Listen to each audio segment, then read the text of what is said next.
نحمده ونصلي ونسلم على رسوله الكريم اما بعد فاعوذ بالله من الشيطان الرجيم بسم الله الرحمن الرحيم وكم اهلكنا قبلهم من قرن هم اشد منهم بطشا فنقبوا في البلاد۔ پارہ 26 سورہ قاف، رکوع 3 آیت نمبر 36 تا 40۔ تذکیر بایام اللہ کے اساس پر اللہ تعالی نے فرمایا کہ اے اہل مکہ، آپ سے جو پہلے امتیں گزر چکی ہے، قومیں گزر چکی ہے، جنہوں نے کفر کیا ہے، شرک کیا ہے، نافرمانی کی ہے، اللہ تعالی نے ان کو بھی برباد کر دیا، تباہ کر دیا۔ جو قوت و طاقت میں اہل مکہ تم سے بہت زیادہ تھی، دنیا کے ساز و سامان بڑھانے کے لیے نقبوا فی البلاد، تمام شہروں کو چھانتے پھرتے تھے۔ نقبو تنقیب سے مشتق ہے،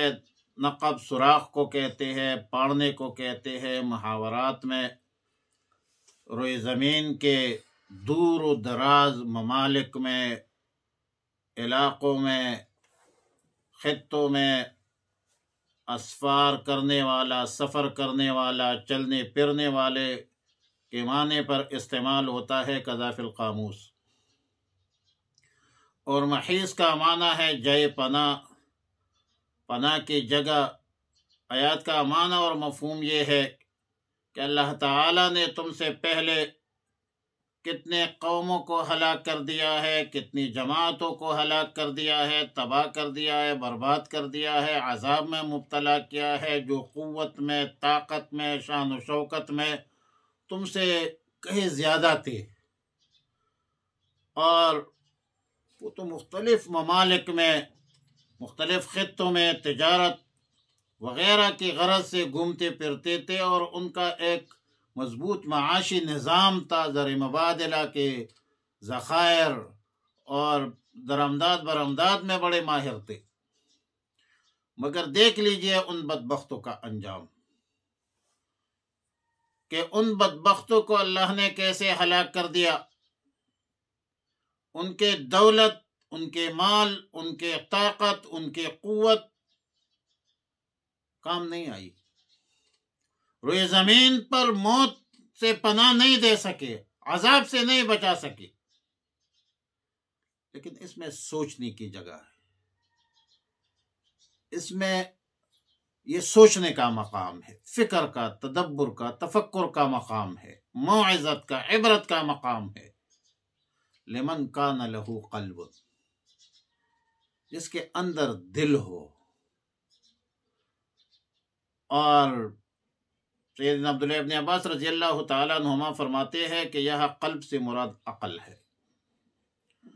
اور چونکہ عقل کا مرکز دل ہے، دل ہی ہے، اسی لیے قلب سے تعبیر کر دیا۔ بعض مفسرین کہتے ہیں کہ یہاں قلب سے مراد حیات ہے، اور وہ بھی اسی لیے کہ حیات جو ہے، حیات کا دار و مدار جو ہے وہ کس پر ہوتا ہے؟ قلب پر ہوتا ہے۔ آیات کا معنی یا سورت کا یا قرآن کریم میں جو کچھ بیان کیا جاتا ہے، ظاہر ہے کہ قرآن کریم ذکر لأولی الالباب ہے، اور نصیحت اس شخص کو پہنچ سکتا ہے جن میں عقل ہو یا جن میں حیات ہو۔ بے عقل اور مردے پر کوئی وہ کیا اثر لے گا، اور کیا عبرت لے گا، اور کیا موعظت لے گا۔ آیات کے مفہوم میں عموم ہے، اور ہر ایک کو شامل ہے۔ اور پھر فرمایا او القى السمع وهو شہید، یعنی جس کے اندر عقل ہو، حیات ہو۔ دوسری چیز القى السمع کا معنی ہے کہ کسی بات کی طرف کان لگائے، شہید کا معنی ہے حاضر۔ تو موعظت، عبرت دو شخصوں کو پہنچتا ہے، ایک وہ جو خود عقل رکھتا ہو، اللہ کی قدرتوں پر غور کرتا ہو، اللہ کی نعمتوں پر غور کرتا ہو، اپنے عقل دانش سے آیاتوں کی تصدیق اور مضامین کی تصدیق کرتا ہو،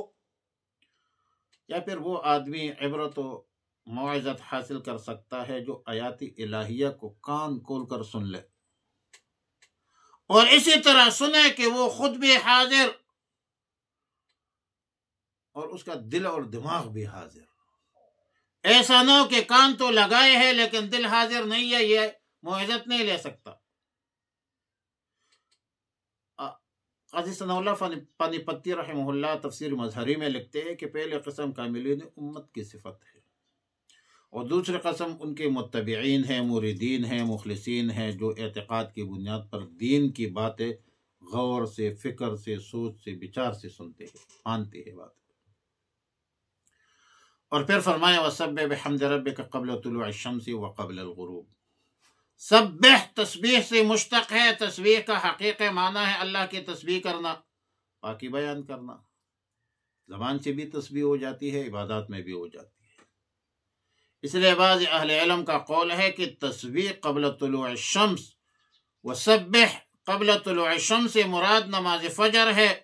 اور تسبیح قبل المغرب سے مراد نماز عصر ہے۔ جریر بن عبداللہ رحمہ اللہ تعالی رضی اللہ تعالیٰ عنہ سے روایت ہے کہ رسول اللہ صلی اللہ علیہ وسلم نے ایک طویل حدیث کے ضمن میں فرمایا ان استطعتم الا تغلبوا على صلاة قبل طلوع الشمس وقبل غروبها یعنی العصر والفجر ثم قرأ وسبح قبل طلوع الشمس وقبل غروبها، یعنی اگر تم کر سکو تو اس سے بھی عاجز مت ہو جاؤ کہ دو نمازیں طلوع آفتاب سے پہلے اور غروب سے پہلے نماز پڑھ لیا کرو، یعنی فجر کا اور عصر کی نماز پڑھ لیا کرو، پھر استدلال کی بنیاد پر آیات کریمہ کی تلاوت کی۔ اب ظاہر ہے کہ تسبیح ہے، نماز کے اندر ہو، نماز سے باہر ہو، نماز کے بعد ہو، نماز سے پہلے ہو، چلتے پھرتے ہر وقت ہر حالت میں آپ کر سکتے ہیں۔ بخاری شریف اور ترمذی شریف مسلم شریف کی روایت ہے، سیدنا ابو ہریرہ رضی اللہ تعالیٰ عنہ نے فرمایا کہ رسول اللہ صلی اللہ علیہ وسلم نے فرمایا کہ جو شخص صبح کے وقت اور شام کے وقت 100 مرتبہ سبحان اللہ پڑھے، قیامت کے دن کوئی آدمی اس سے بہتر عمل لے کر نہیں آئے گا ماں سوائے اس کے کہ وہ بھی صبح و شام اتنی زیادہ جو ہے وہ پڑھے، تسبیحات پڑھے۔ ادبار السجود کے حوالے سے مجاہد کا قول ہے کہ اس سے مراد فرض نمازیں ہے، اور اکثر مفسرین تسبیحات ہی مراد لیتے ہیں، جن کی فضیلت نماز کے بعد، فرض نماز کے بعد، سنتوں کے بعد حدیث مرفوع میں ثابت ہے۔ اور حدیث یہ ہے، سیدنا ابو ہریرہ رضی اللہ تعالیٰ عنہ سے روایت ہے کہ رسول اللہ صلی اللہ علیہ وسلم نے فرمایا کہ جو شخص ہر فرض نماز کے بعد 33 مرتبہ سبحان اللہ پڑھے، 33 مرتبہ الحمدللہ پڑھے، 33 مرتبہ اللہ اکبر پڑھے، اور ایک مرتبہ لا الہ الا اللہ وحدہ لا شریک لہ لہ الملک ولہ الحمد وہو علی کل شیء قدیر پڑھے تو اس کی خطائیں معاف کر دی جاتی ہے، اگرچہ دریا کے موجوں کے برابر ہو۔ اور یہ بھی ہے کہ ایک بعض مفسرین لکھتے ہیں کہ ادبار السجود سے مراد وہ سنت بھی مراد ہو سکتی ہے جو فرض نماز کے بعد احادیث صحیحہ سے ثابت ہے۔ وعلی کل حال فرمایا وَكَمْ أَهْلَكْنَا قَبْلَهُمْ مِنْ قَرْنٍ، اور کتنے ہی ہم نے ہلاک کر دی قبلہم ان سے پہلے، ان اہل مکہ سے پہلے، من قرن من قوم، کتنے قومیں ہلاک کی، ہم اشد وہ زیادہ سخت، منہم ان سے، بدشن حملے میں، جنگجو بھی تھے، طاقتور بھی تھی جسمانی لحاظ سے اور معاشی لحاظ سے۔ فَنَقَّبُوا فِي الْبِلَادِ، اور وہ چلتے پھرتے تھے، گھومتے پھرتے تھے شہروں میں، اور اس میں حل میں محیص آیا ہے کوئی ان کے لیے کوئی باغنی جگہ۔ ان فی ذلک لذکریٰ، بے شک اس میں نصیحت ہے لمن کان لہ قلب، جن کا دل بیدار ہو، او القى السمع وهو شہید، یا وہ لگاتا ہو کان وہ شہید، اور اس حال میں کہ وہ متوجہ ہو۔ وَلَقَدْ خَلَقْنَا السَّمَاوَاتِ وَالْأَرْضَ، بے شک ہم نے پیدا کیا ہے آسمانوں کو، زمین کو، وما بینہما جو ان کے درمیان ہے، فی ستۃ ایام چھ دنوں میں، وما مسنا من لغوب، اور نہیں چوا ہے ہمیں کسی تکن نے، فاصبر صبر کیجئے، علی ما یقولون اس پر یہ جو مشرکین منکرین کہتے ہیں، وسبح اور پاکی بیان کر، بحمد ربک اپنے رب کی تعریف، قبل طلوع الشمس سورج طلوع ہونے سے پہلے، وقبل الغروب اور غروب سے پہلے، ومن اللیل اور رات میں بھی، فسبح پاکی بیان کیجئے، پاکیزگی بیان کیجئے، وادبار السجود اور سجدوں کے بعد۔ اللہم ربنا تقبل منا انک انت السمیع العلیم وتب علینا یا مولانا انک انت التواب الرحیم، اللہم احسن عاقبتنا فی الامور كلها وأجرنا من خزي الدنيا وعذاب الآخرة، وصلى الله تعالى على خير خلقه محمد وآله وأصحابه أجمعين۔